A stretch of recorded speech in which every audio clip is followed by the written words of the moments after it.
ओमज्ञानतिमिरन्धस्य ज्ञानाञ्जनशलाकया चक्षुरुन्मिलितं येन तस्मै श्रीगुरुवे नमः। श्रीचैतन्यमनोभीष्टं स्थापितं येन भूतले स्वयं रूपकदा मह्यं ददाति स्वपदान्तिकं। वन्देऽहं श्रीगुरो श्रीयुतापदकमलं श्रीगुरून् वैष्णवांश्च श्रीरूपं साग्रजातं सहगना रघुनाथान्वितं तं सजीवं सावद्वैतं सावधूतं परिजनसहितं कृष्णचैतन्यदेवं श्रीराधा कृष्णपादान् सहगनललिता श्रीविशाखान्वितांश्च।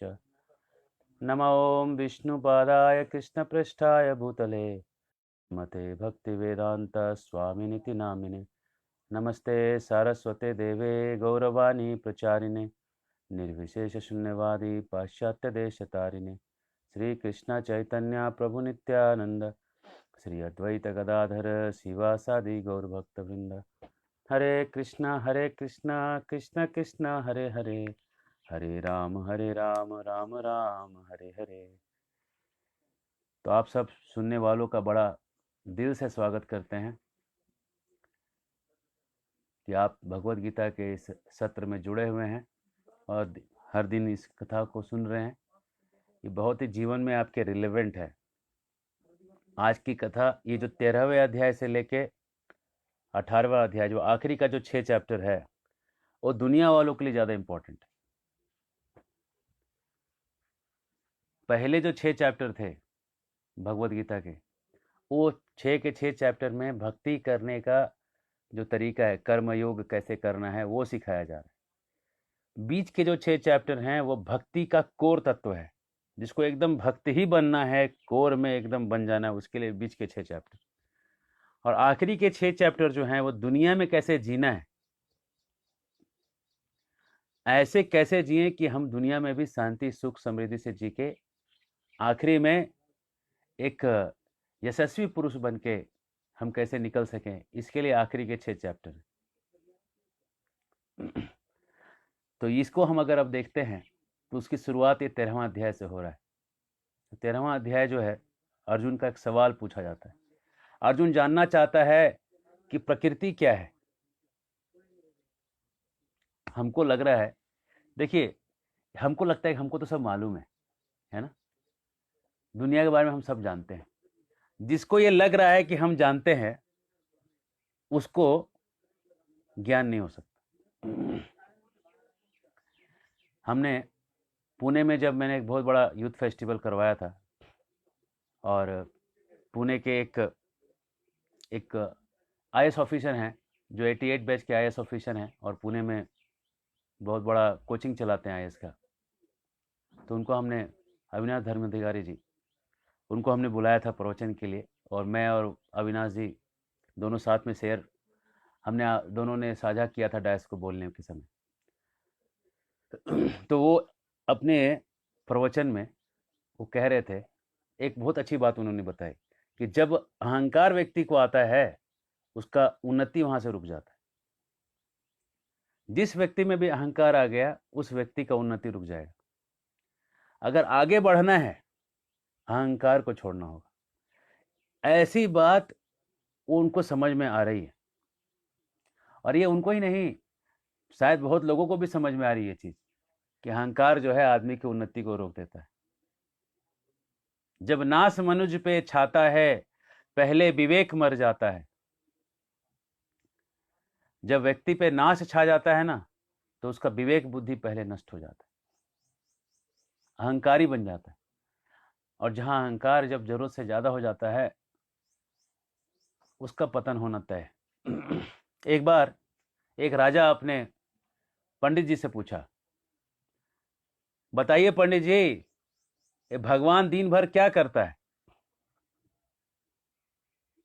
पंडित जी सोचने लगे, भगवान दिन भर क्या करता है, बड़ा कठिन सवाल लग रहा है।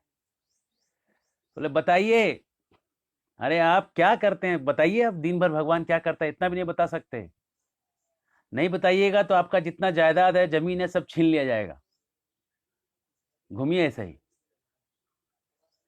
तो पंडित जी सोचे पागल है, सिरफिरा राजा है। घर गए, उन्होंने सोचा ये राजा का कोई भरोसा नहीं, राजा मृत्युदंड भी दे सकता है। पंडित जी वहां से रातों रात सुबह के सुबह वहां से गांव से भाग गए। रास्ते में जब भाग रहे थे तो एक गडेरिया मिला, शेफर्ड, भेड़ चराने वाला, मेंढपाल बोलते हैं, जो भी है, शेफर्ड, एक भेड़ चराने वाला गडेरिया मिला। तो गडेरिया जो था वो पूछता है, पंडित जी कहां कहां भाग रहे हैं सुबह सुबह, इतनी सुबह कहां भाग रहे हैं? तो कह रहे हैं, अरे पंडित जी बोले, अरे ये भगवान दिन भर क्या करता है, ये सवाल पूछ रहा है राजा, और मुझे इसका ये बकवास है, सवाल है क्या है, दिन भर भगवान क्या करता है? तो गडेरिया बोला, तो बहुत आसान सवाल है। कैसे आसान सवाल है? बोला चलिए मेरे को लेके मैं दिखाता हूं। तो उसको लेके गए। पंडित जी बोले, देखिए मेरा शिष्य है, आपका सवाल इतना आसान था, मैं अपने शिष्य को ले आया, यही उत्तर दे देगा। राजा बोला ठीक है, शिष्य देगा तो कोई बात नहीं, शिष्य दे दे। तो शिष्य जो था, जो गडेरिया था, बोला ऐसे नहीं दूंगा, पहले मुझे ऊपर बैठाना होगा, तुमको नीचे बैठना होगा, तब मैं उत्तर दूंगा। तो राजा बोला ठीक है। राजा उसको बोला ठीक है, आप ऊपर बैठ जाइए। ऊपर बैठने दे दिया और नीचे आ गया खुद। बोला अब सवाल करो। तो राजा ने सवाल किया, भगवान दिन भर क्या करता है बताइए?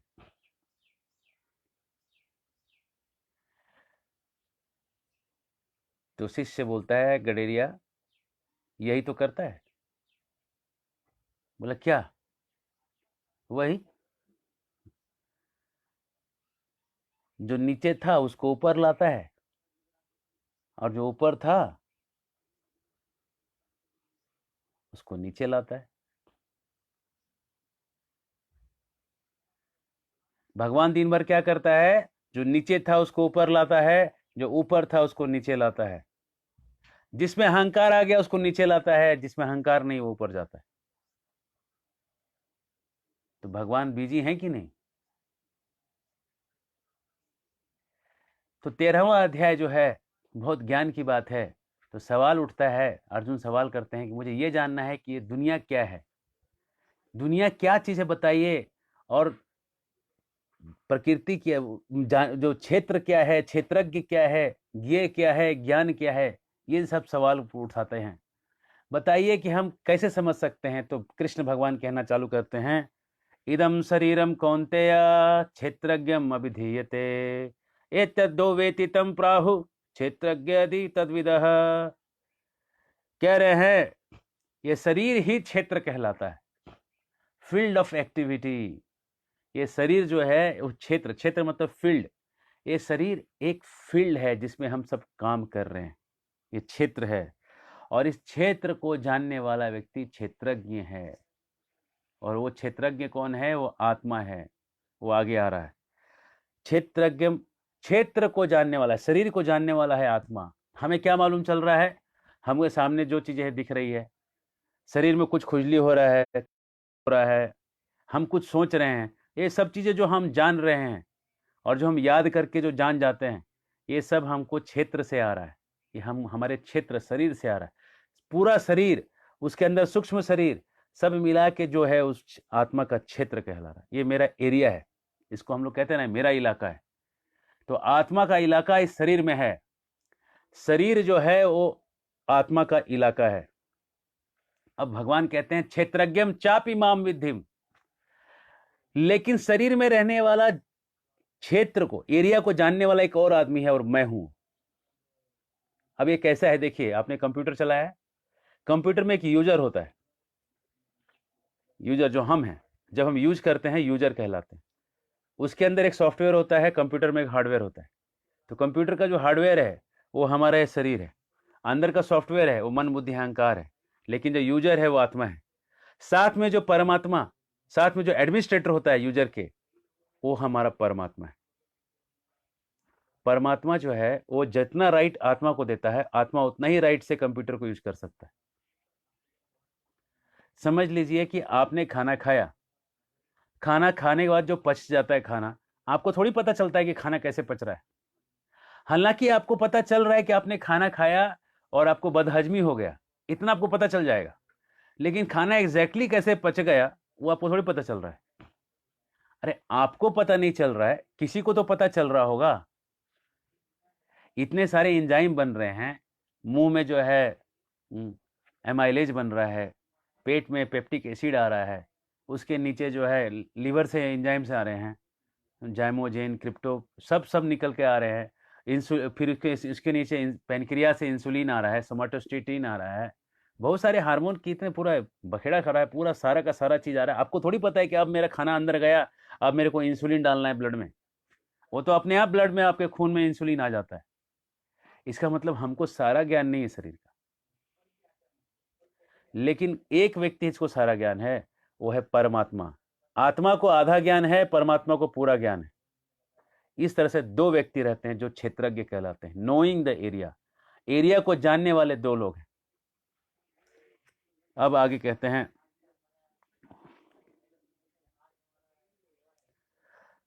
अब कर्म क्षेत्र के बारे में सुनिए, आपका कर्म क्षेत्र क्या क्या है। कर्म क्षेत्र,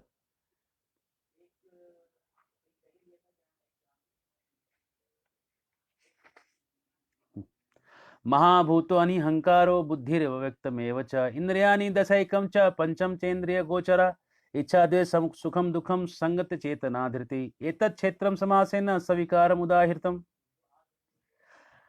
अब हम क्षेत्र जान गए, ये शरीर हमारा फील्ड है, ये एरिया है हमारा शरीर।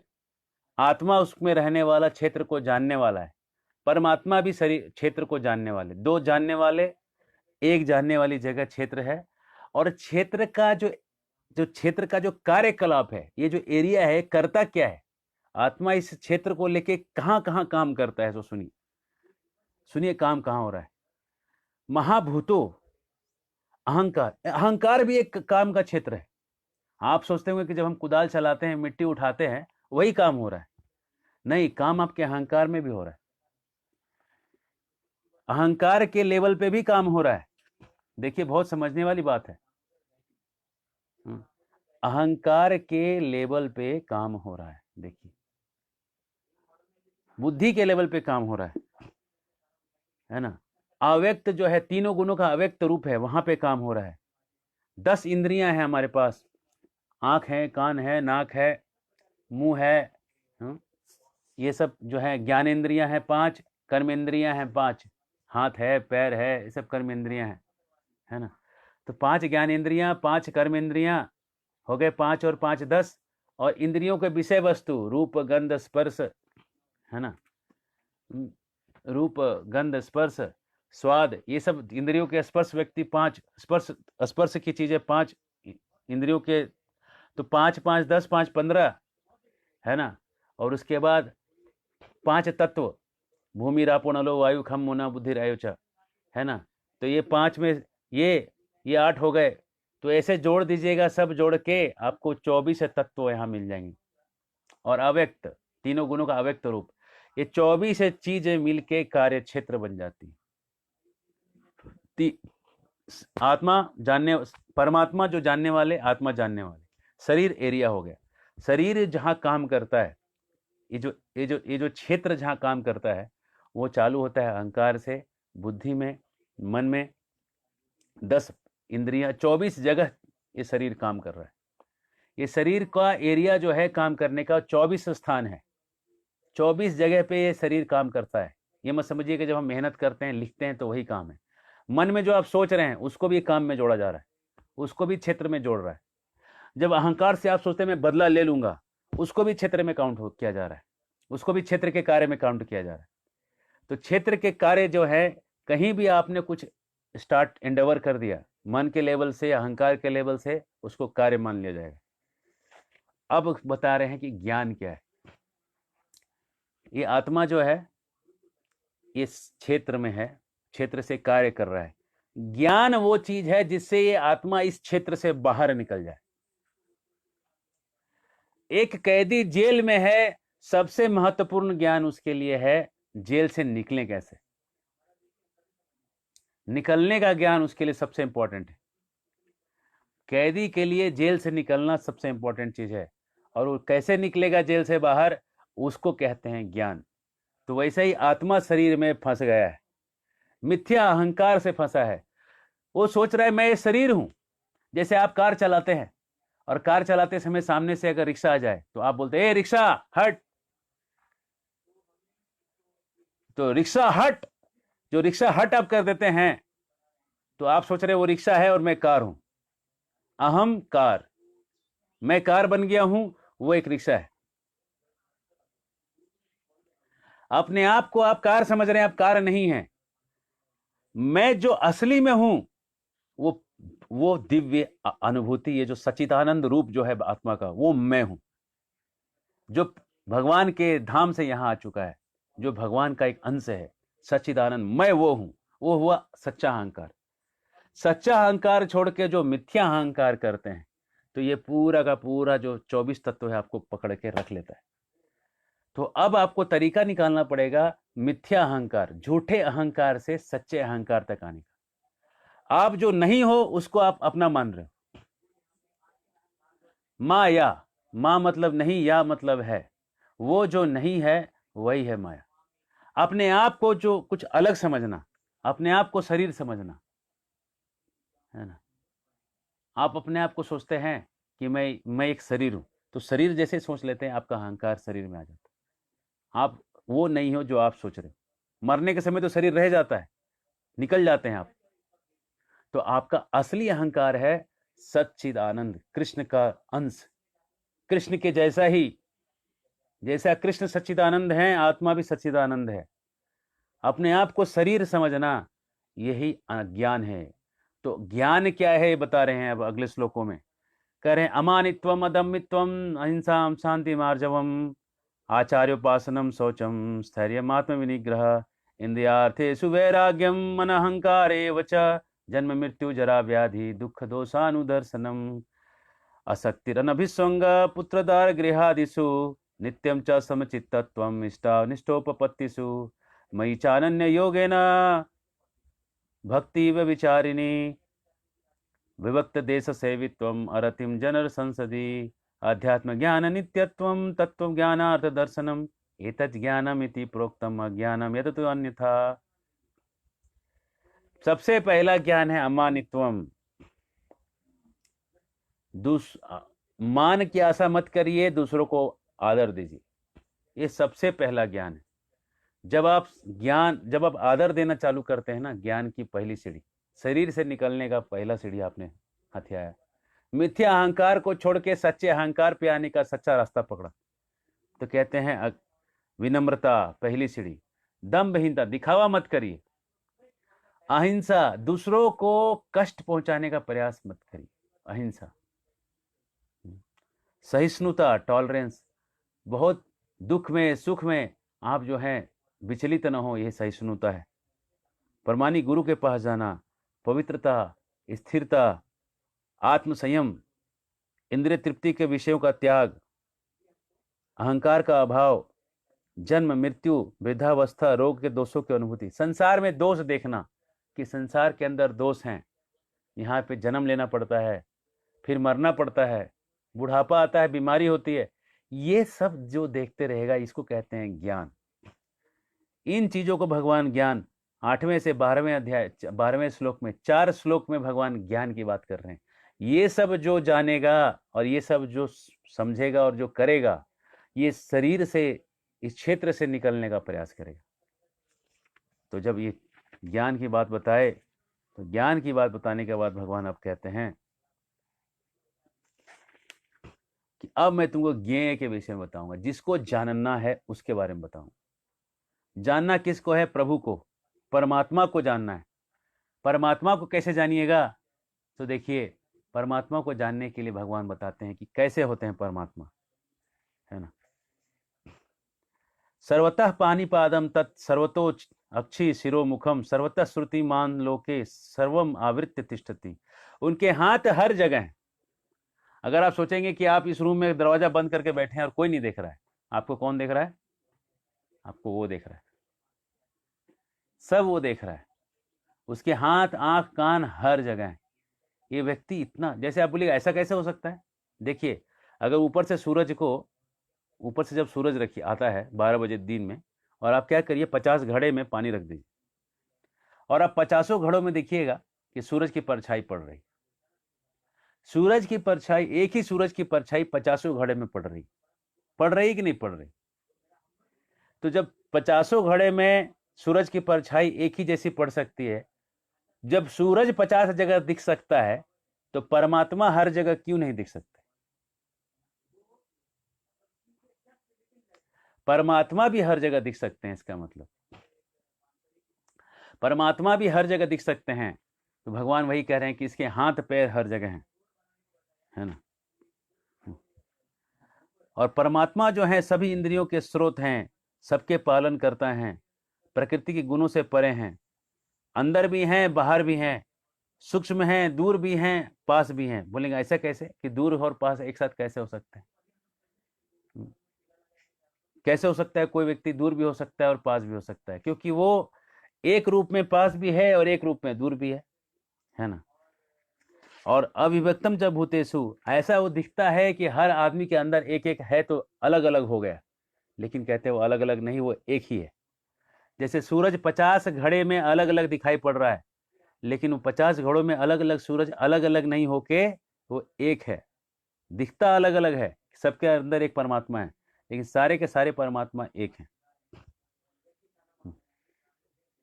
ये हो गया जिसको जानना है जो परमात्मा को, वो ये ज्ञान हुआ। परमात्मा को जानते ही आत्मा आपका ज्ञान हो जाता है। जैसे आईनों को देखिएगा तो अपना भी चेहरा दिख जाएगा, परमात्मा अगर दिखेंगे तो अपने को आत्मा भी दिख जाएंगे। अब भगवान प्रकृति के बारे में बताते हैं। प्रकृति किसको कहते हैं? कहते हैं प्रकृति जो है ये सनातन है, जैसे जीव सनातन है।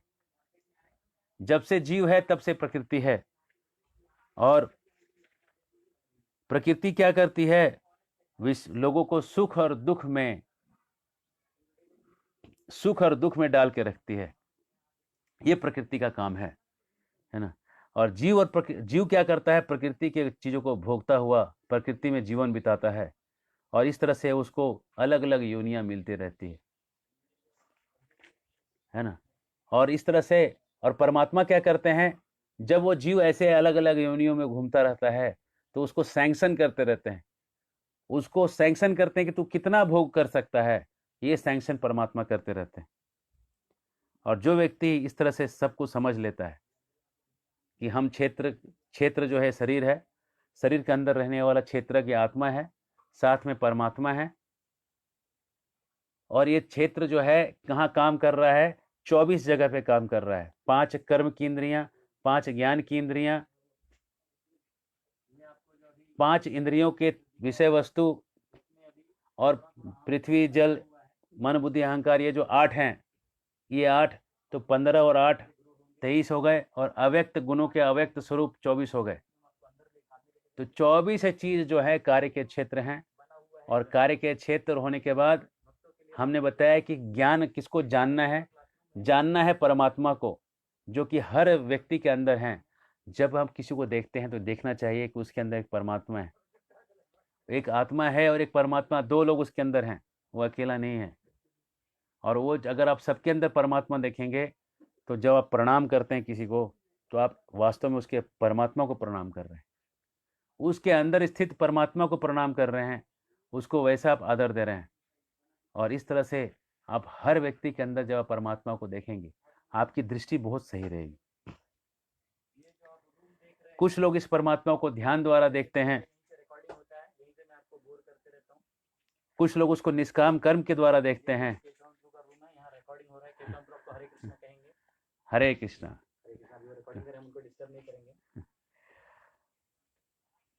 कुछ लोग हैं कि जिनको ज्ञान नहीं है, लेकिन दूसरे से सुन के कि कोई परमात्मा है उसकी पूजा करने लगते हैं। तो जैसे भी हो, अगर कोई परमात्मा को, अगर ये परमात्मा को जान के परमात्मा की तरफ लग जाएं,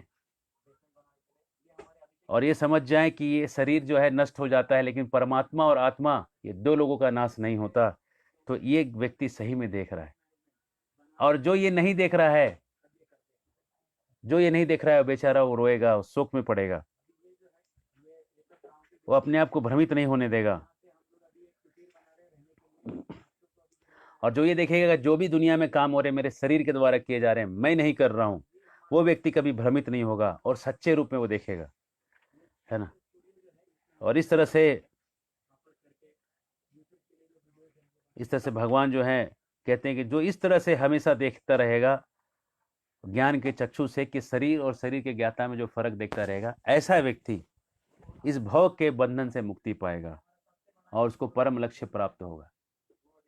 इसलिए भगवान ने ज्ञान दिया ये समझने के लिए कि आप कहाँ फंसे हैं, अपने जेल को समझिए, जेल को समझिए। जिस जेल में आप फंसे हुए हैं वो जेल कहे कुछ और नहीं, आपका शरीर ही एक जेल है, एक क्षेत्र है, एक एरिया है जिसमें आप अटके हैं। और उस जेल के अंदर आप क्या क्या कर सकते हैं, 24 तत्वों के अंदर आप खेल सकते हैं, वो आपका कार्य का क्षेत्र है। और कैसे खेल सकते हैं, तो 2 तरह से खेल सकते हैं। उस जेल में और फंसने के लिए खेल सकते हैं या जेल से निकलने के लिए खेल सकते हैं। तो भगवान कह रहे हैं कि निकलने वाला बता देता हूं, जो बच गया सब फंसने वाला अपने आप हो जाएगा। तो भगवान कहते हैं विनम्रता, अमानित्वम, अधम्बित्वम, शांतिम, अहिंसा, आर्जवम। अहिंसा, सहिष्णुता, ये सब गुणों को बताते हैं निकलने वाले तत्व। इन गुणों को अगर कोई माने तो आदमी निकलेगा, और अगर नहीं माने तो उल्टा जो है, इसके अलावे जो भी है इन चीज़ों के अलावे भगवान कहते हैं सब अज्ञान है और आदमी को फंसाने वाला। जो अहंकारी व्यक्ति है, जो हिंसा कर रहा है, जो टॉलरेंस नहीं है, जिसके अंदर सहिष्णुता नहीं है, जो सरल नहीं है, वो अपने आप को फंसा रहा है इस संसार के अंदर, और फंसते जाएगा और फंसते जाएगा। और ज्ञान से प्राप्त कौन होंगे, परमात्मा प्राप्त होंगे। परमात्मा हर व्यक्ति के अंदर है, और हर व्यक्ति के अंदर जो परमात्मा है वो एक्चुअली भगवान का रिफ्लेक्शन, भगवान जो हैं श्याम सुंदर जी हैं, उनका रिफ्लेक्शन हर व्यक्ति के अंदर जो दिख रहा है वो भगवान, वो परमात्मा के रूप में भगवान सबके अंदर हैं, सबको जान रहे हैं। और इस तरह से जो हमेशा ये याद रखेगा कि काम करने वाला जो प्रकृति जो है ये सनातन है, इसके अंदर हम फंस चुके हैं, कब फंसे पता नहीं, लेकिन अब निकलने का प्रयास करना चाहिए। जो निकलने का प्रयास करेंगे वो लोग बड़े भाग्यशाली होंगे। इसलिए 13वां अध्याय जो है प्रकृति और पुरुष और चेतना, और इसका ये हेडिंग है। इसको अगर हम ठीक से जानेंगे तो हम समझ जाएंगे कि हमको फंसाती क्या चीज़ें हैं, हमको निकालती क्या चीज़ें हैं, हम कहाँ फंसे हैं, हमको निकल के कहाँ जाना है। और जब निकलेंगे हमको कौन निकालेगा, वो परमात्मा निकालेंगे। कैसे निकालेंगे, जब हम सब व्यक्ति के अंदर परमात्मा देखेंगे और इससे अपने नज़र को कम नहीं करेंगे, सबको उचित आदर देंगे। अहिंसा हिंसा हिंसा और अहिंसा को समझ के जब हम हिंसा छोड़ के अहिंसा को पकड़ेंगे, तो लोगों के इस तरह से हम जब सबका भला करेंगे, प्रचार करेंगे, तो इस तरह से हम अपना उद्धार करेंगे, अपने आसपास के लोगों को उद्धार करेंगे। हरे कृष्णा। आपका अगर कोई प्रश्न होगा तो आप इसमें डालिएगा, हम इसको आगे देखेंगे। कल हम 14वां अध्याय देखेंगे, जो प्रकृति के 3 गुण हैं।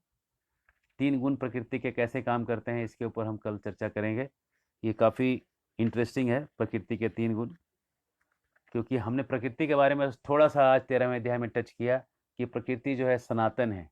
लेकिन ये प्रकृति कैसी है सनातन, तो प्रकृति के 3 गुणों को जानने से प्रकृति का आपको थोड़ा डिटेल पता चलेगा, प्रकृति है क्या चीज़।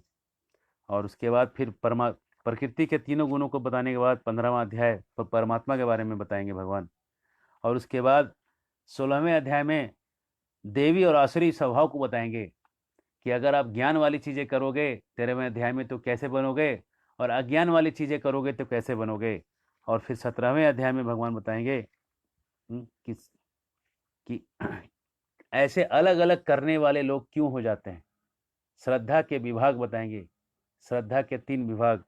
और 18वां अध्याय जो है वो कंक्लूजन होगा, सब पूरा गीता का कंक्लूजन दिया जाएगा कि आखिरी में अब फाइनल चीज़ ये सुनो कि इतना तो जानना ही चाहिए आदमी को। हरे कृष्ण। तो हालांकि 13वें अध्याय में समझने की बात यह है कि हमेशा अपने आप को शरीर से अलग समझना, शरीर के कार्य क्षेत्र से अपने आप को अलग समझना। कई बार हम समझते हैं, अगर जब कोई लड़ाई होती है तो कहते हैं अरे बताओ नॉर्थ का कौन कौन है और साउथ का कौन कौन है, नॉर्थ वाले आ जाते हैं, साउथ वाले आ जाते हैं। आंध्रा का कौन कौन है, केरला का कौन कौन है, केरला वाले आंध्रा वाले आ जाते हैं लड़ने के लिए। अपने आप को आप अभी केरला वाले, आंध्रा वाले, नॉर्थ वाले, साउथ वाले समझ रहे हो, लेकिन ये सब कार्य का क्षेत्र है, ये आप नहीं हो। आप जो हो इनसे अलग आत्मा हो, जो परमात्मा के साथ रह रहा है, जो दिव्य रूप में है लेकिन इस भौतिक रूप में अंदर फंसा हुआ है। और इसको निकलने का तरीका है अमानित्वम, अदम्भित्वम, दम्भ नहीं करिए, विनम्र रहिए, सहिष्णु रहिए और अनन्य भक्ति करिए कृष्ण की, तो आप इससे बाहर निकल सकते हैं। हरे कृष्णा, बहुत बहुत धन्यवाद।